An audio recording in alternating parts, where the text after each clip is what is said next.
নাগরিক হলেই তো উন্নয়নের সুযোগ পাবেন।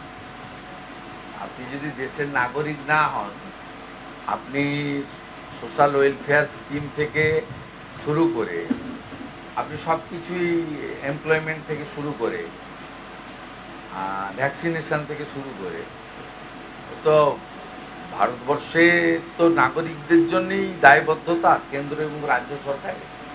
তাই একটা পরিচ্ছন্ন আদমশুমারি অর্থাৎ নাগরিক তালিকা এলে সরকারেরও পক্ষে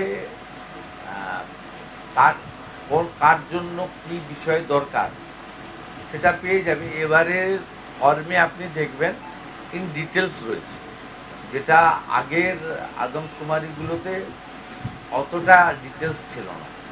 এবং ফেব্রুয়ারি মাসে ফাইনালি এই ডাটাটা এসে গেলে আমাদের এই বিভিন্ন স্কিমে যে ফর্ম ফিল আপ করাতে হচ্ছে বা বিভিন্ন জাতিগত শংসাপত্র দেওয়া বা বিভিন্ন জাতিগত যে সমস্ত বেনিফিটগুলো ভারত সরকার বা রাজ্য সরকারের আছে, সেগুলোর জন্য আলাদা করে লোককে আর লাইনে দাঁড়াতে হবে না।